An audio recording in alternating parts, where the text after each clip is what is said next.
Dipersembahkan oleh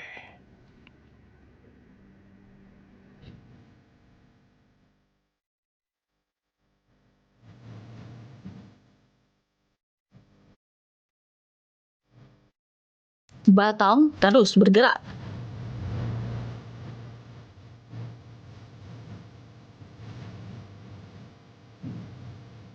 Infrastruktur tumbuh, industri berkembang.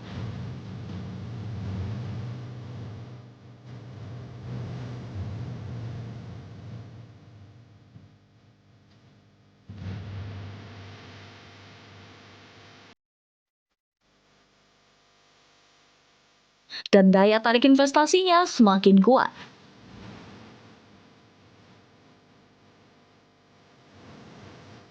Menjadikan Batam sebagai salah satu pusat ekonomi paling dinamis di Indonesia.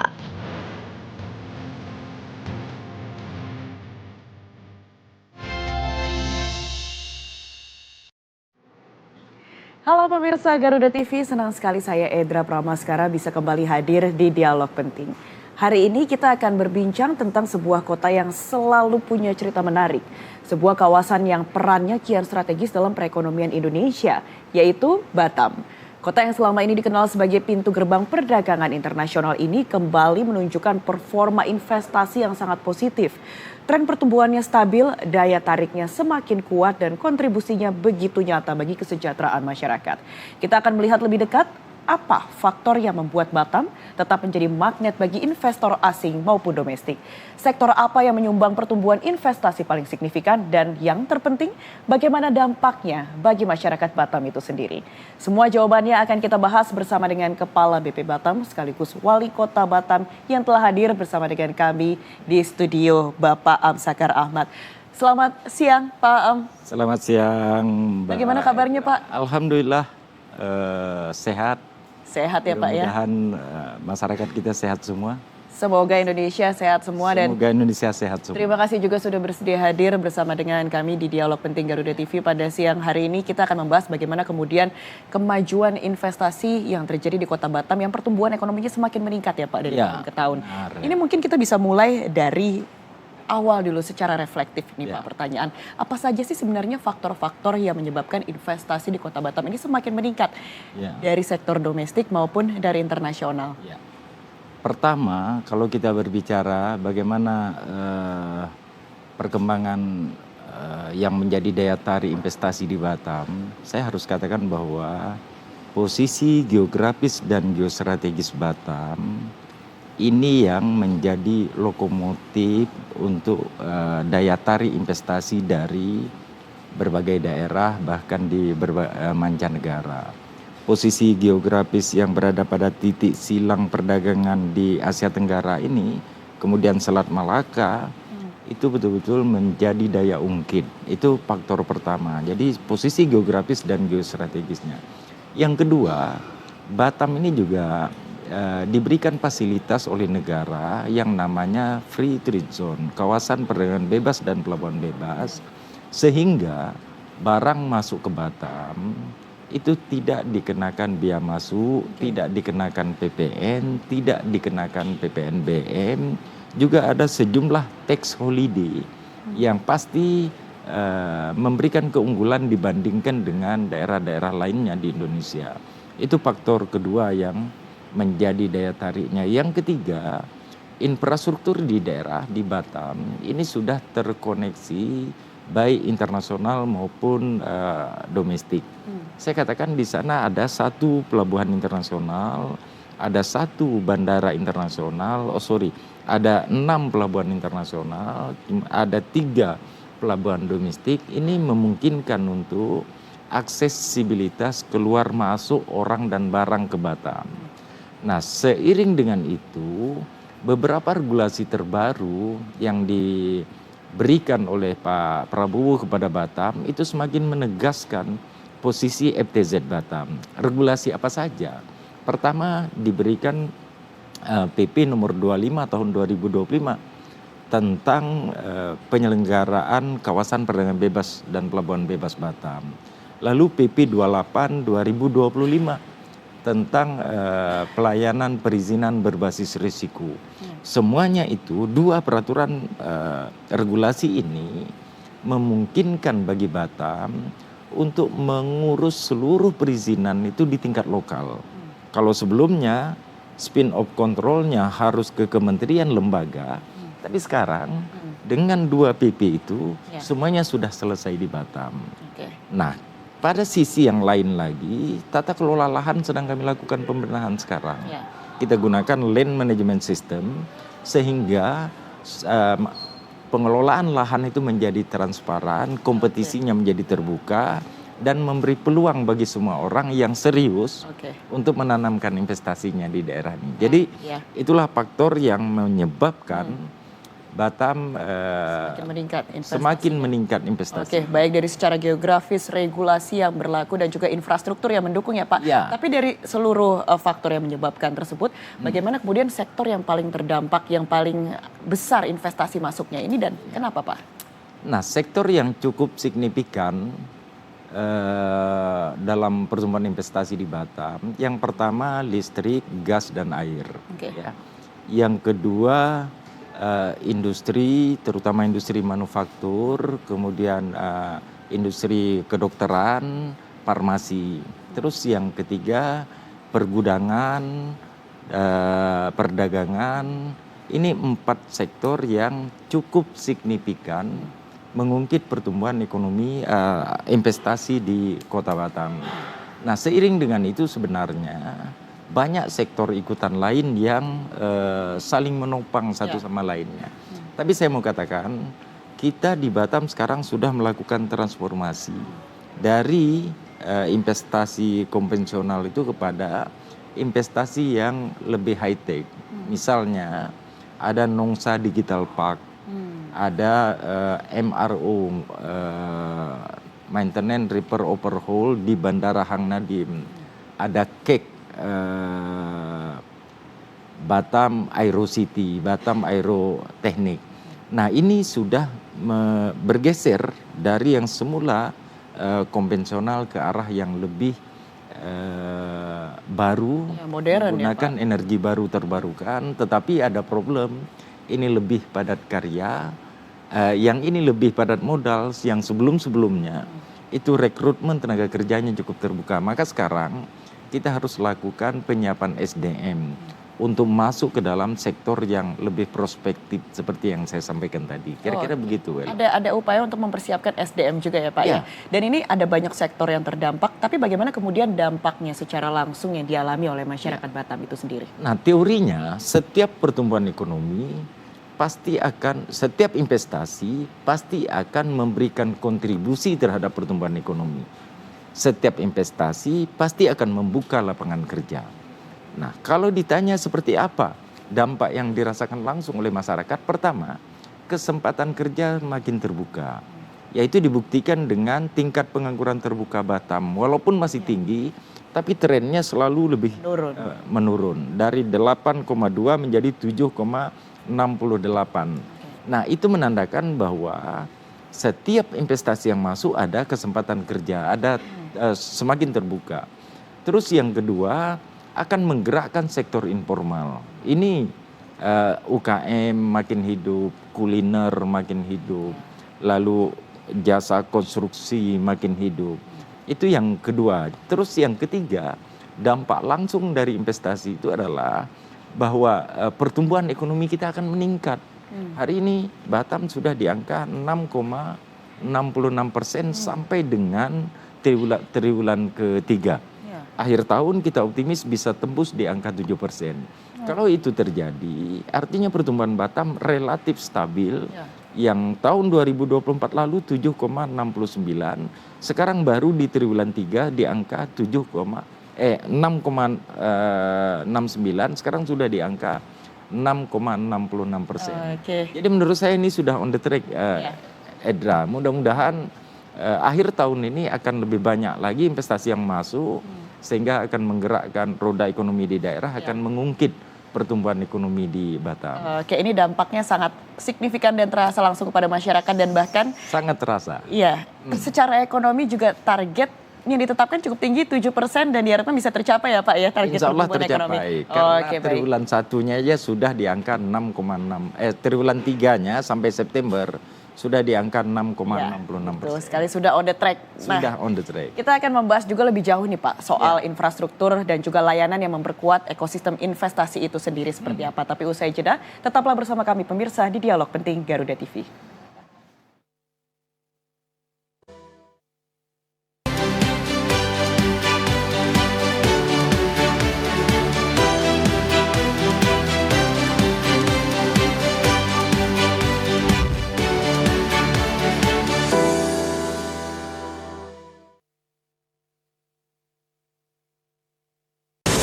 Di mana dapur-dapur yang terbaik?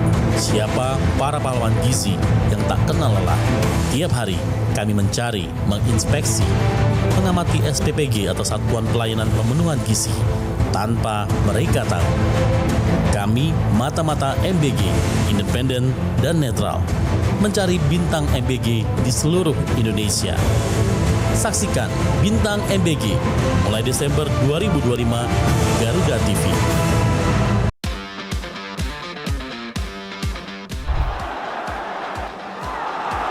Kompetisi memanas pada tiap lini klasemen Eropa. Perebutan juara terus terjadi, membuka cerita baru di tiap laga pertandingannya. English Premier League pekan ketiga kembali menyuguhkan big match. Ikuti selengkapnya dari fakta pertandingan hingga cerita inspiratif para pemain.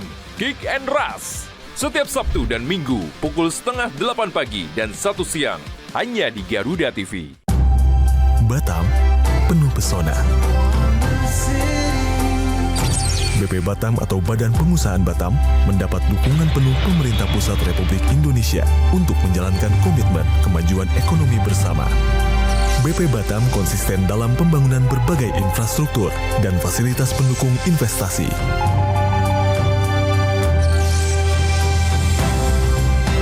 Lingkungan yang sehat dengan fasilitas lengkap bisa dinikmati dengan biaya hidup yang relatif lebih efisien. Batam merupakan kota industri berbasis digital dengan kemajuan teknologi dunia dan tumbuh bersama para investornya. Inilah persembahan BP Batam untuk mewujudkan kesuksesan bisnis dan kesejahteraan untuk Anda. Batam, Connecting Asia Pasifik. Pertanian Andi Amran Sulaiman menyebut Ekonomi terus bergerak cepat dan setiap perubahan membawa dampak besar. Beragam aktivitas dihadirkan. Kami hadir dengan update terkini seputar keuangan, perdagangan, investasi, hingga sektor strategis lainnya. Tahun depan swasembada white sugar. Adanya pengembangan budidaya Jangan lewatkan Ekonomi 8 hanya di Garuda TV.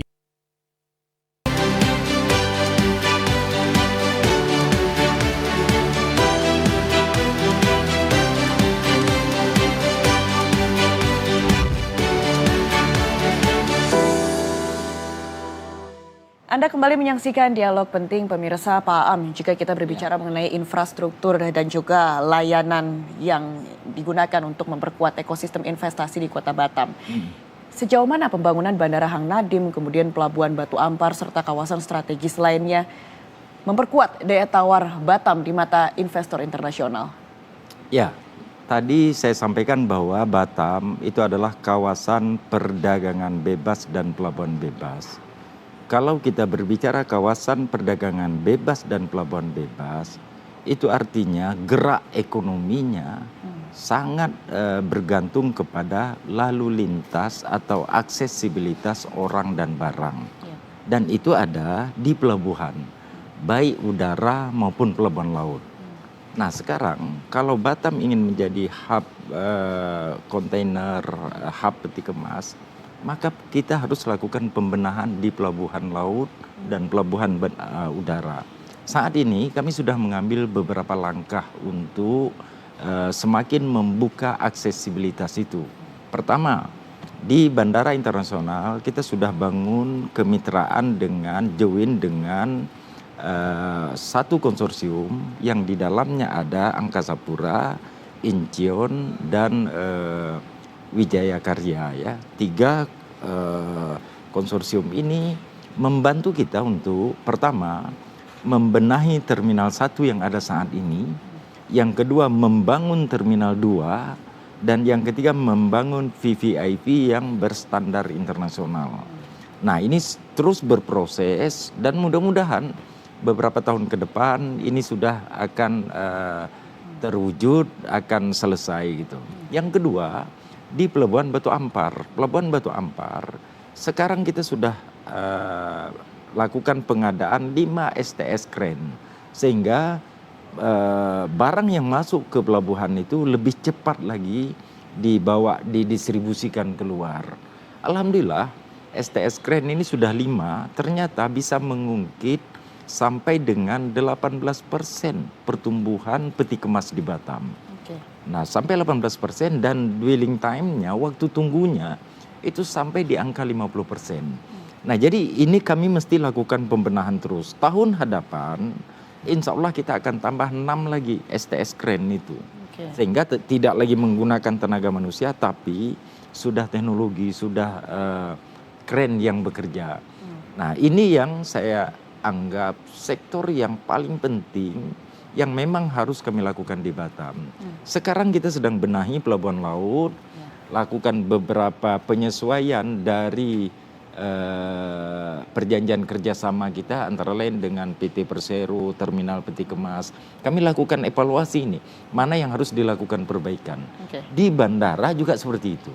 Ya, dengan Incheon, dengan Angkasa Pura, dengan Wijaya Karya, kita lakukan pembahasan bagaimana agar percepatan ini dapat disegerakan. Sehingga daya saing Batam untuk kargo ini menjadi semakin meningkat. Nah ini juga Pak yang menarik juga untuk kita bahas terkait dengan digitalisasi dari perizinan yang kini juga tengah digalakan.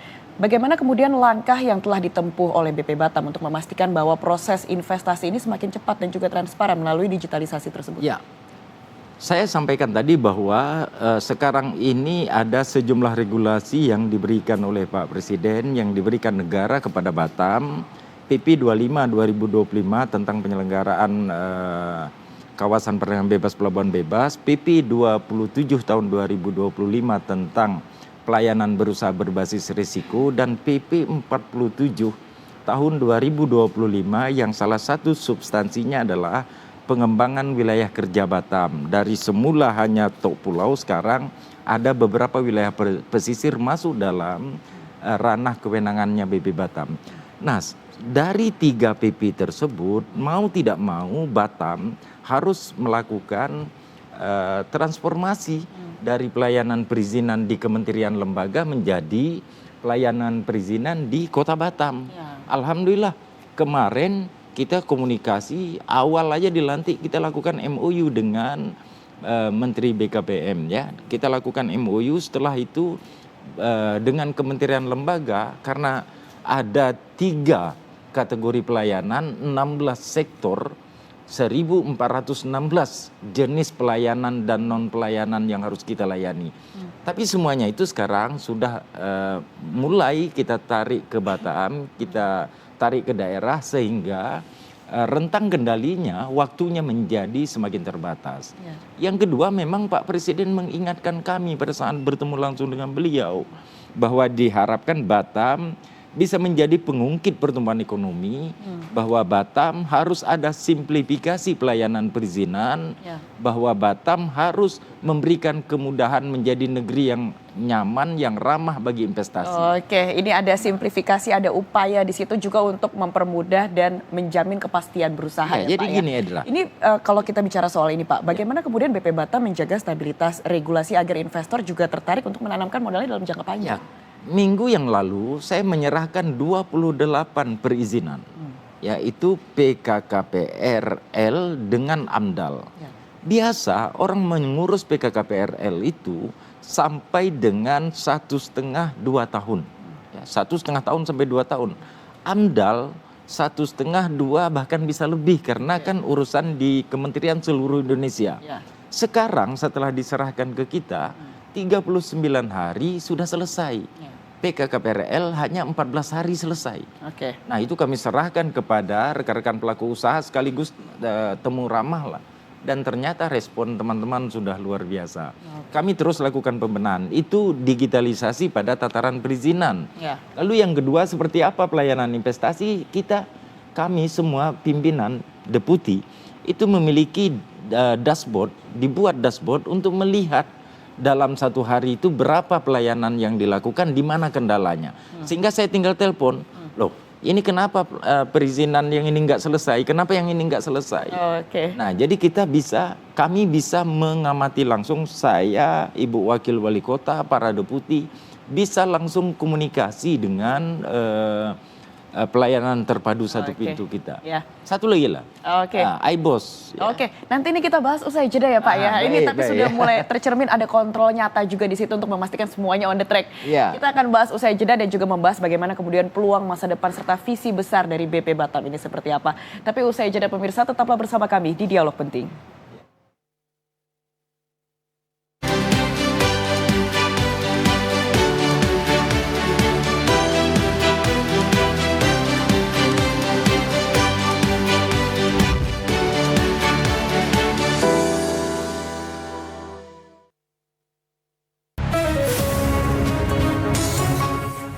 Di tengah perubahan dan dinamika bangsa, ada isu yang memerlukan sebuah solusi.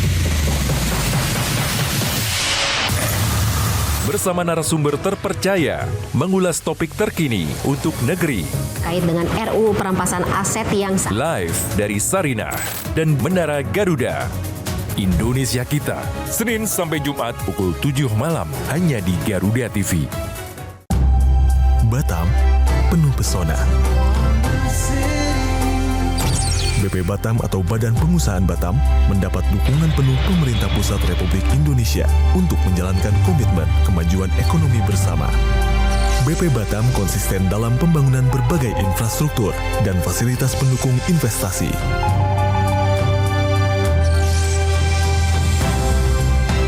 Lingkungan yang sehat dengan fasilitas lengkap bisa dinikmati dengan biaya hidup yang relatif lebih efisien. Batam merupakan kota industri berbasis digital dengan kemajuan teknologi dunia dan tumbuh bersama para investornya. Inilah persembahan BP Batam untuk mewujudkan kesuksesan bisnis dan kesejahteraan untuk Anda. Batam, Connecting Asia Pasifik. Pasti kan mereka membandingkan saya dengan gubernur-gubernur sebelumnya. Monorail dari Rasuna Said Senayan. Januari nanti saya bongkar. Ini sudah 21 tahun lebih nggak ada yang ngerjain. Kenapa sih galian itu selalu bergantian jadi makin macet? Jangankan kamu, saya aja sebagai gubernur juga gemes banget. Jakarta udah tidak menjadi kota paling macet di Indonesia. Saya bukan orang yang senang diambil konten. Mas, ini nanya dulu. Boleh dicatat, saya cuma mau jadi gubernur Jakarta. Saksikan Orang Penting bersama Pramono Anung, Gubernur DKI Jakarta, Jumat 28 November pukul 9 malam, hanya di Garuda TV.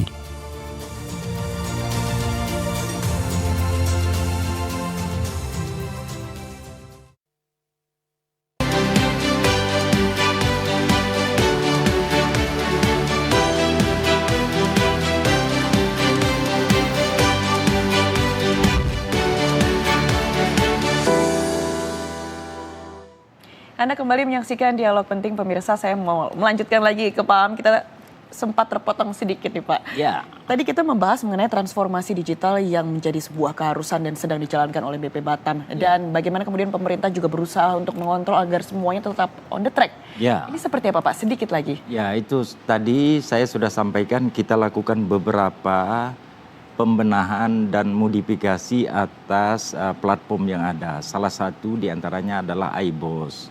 iBoss ini pengembangan dari OSS, Online Single Submission. Dalam konteks Batam itu kita namakan iBoss, Indonesia Batam Online Single Submission. Karena seluruh yang ada di kementerian lembaga itu sudah di take over di daerah. Terus yang kedua ada namanya LMS, Land Management System. Land Management System ini adalah tata kelola lahan yang dilakukan secara transparan kepada publik Batam atau siapa yang berminat untuk berinvestasi. LMS ini itu kita bekerja sama dengan Limtek UI untuk melakukan modifikasi terbaru sehingga masyarakat dapat melihat sampai 3 dimensi posisi tanah. Di samping itu juga kita punya yang namanya manajemen talenta mantap. Ini untuk merekrut orang-orang tertentu sekaligus menjadi perpanjangan lisan kami kepada publik untuk dikomunikasikan di ruang digital. Begini tata kelola Batam sekarang. Nah ini yang artinya kita menyadari bahwa digitalisasi ini harus menjadi energi baru untuk mengkomunikasikan seluruh kebijakan kita sekaligus untuk menyederhanakan frekuensi tatap muka itu kan dapat dipangkas sehingga semuanya berjalan sesuai dengan regulasi yang sudah ada. Itulah Ella yang tadi sempat terpotong. Sebenarnya masih ada beberapa lagi yang lain yang dapat, tapi 3 hal itulah yang menurut saya paling fundamental yang kita lakukan sekarang. Oke, digitalisasi ya Pak ya yang juga menjadi kunci. Jika kita berbicara mengenai masa depan dari BP Batam itu sendiri, bagaimana kemudian kita membahas digitalisasi dan juga branding, ini kan hal yang sangat penting. Bagaimana kemudian membangun positioning Batam untuk menjadi area global untuk investasi, seperti apa Pak? Ya, kalau kita berbicara tentang membangun positioning, itu sesungguhnya adalah bagaimana kita memberikan pelayanan terbaik terhadap investor yang masuk. Bagaimana kita membuat kesan yang bagus kepada rekan-rekan yang sudah berinvestasi. Karena itu semua yang hari ini menjadi kendala harus kami lakukan pembenahan.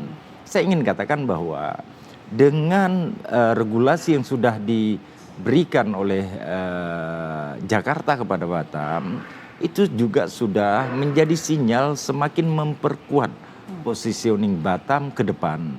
Yang kedua, dari sisi data-data makroekonomi yang tadi saya sampaikan, misalnya jumlah investasi yang masuk sampai triwulan ketiga itu sudah di angka 54,74 triliun dari target 60 triliun.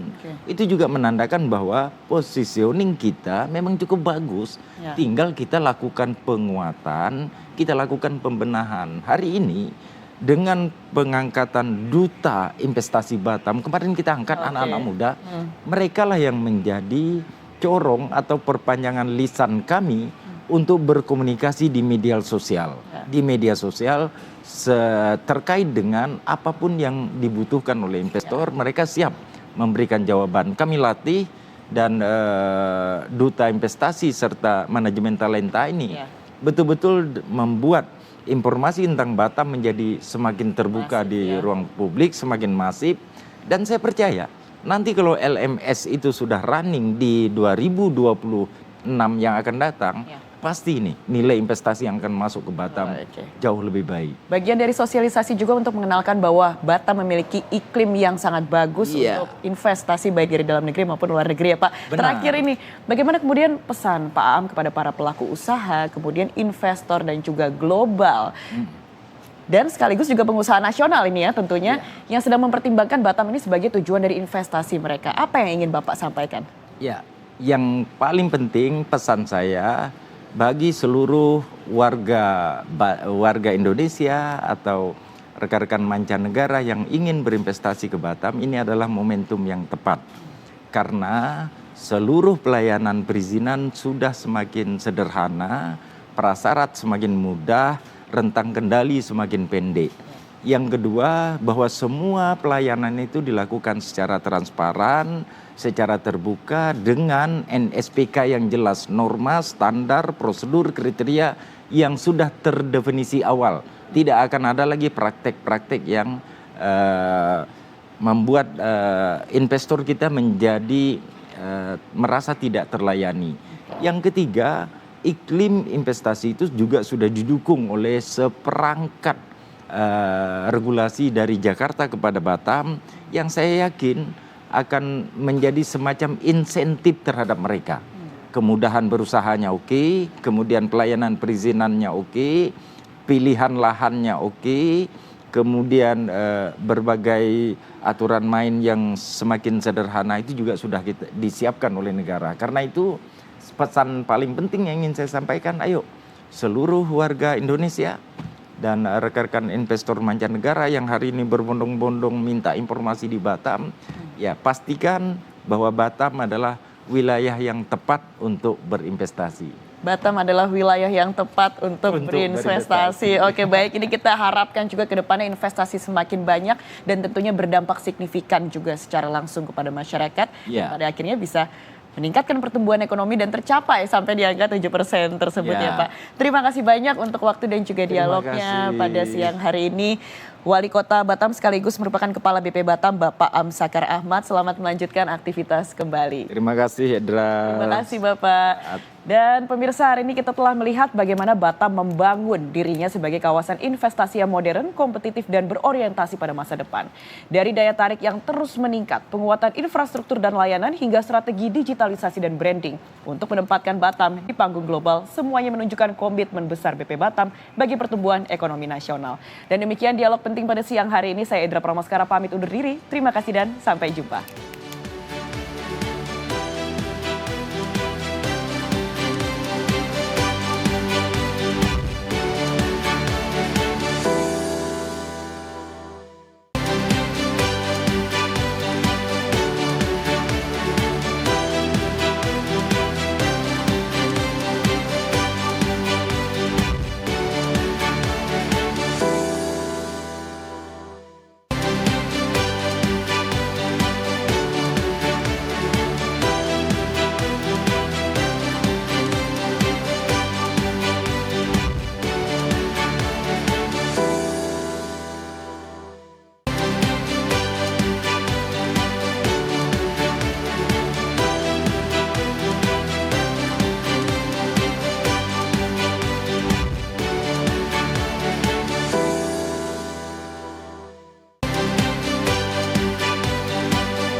Dipersembahkan oleh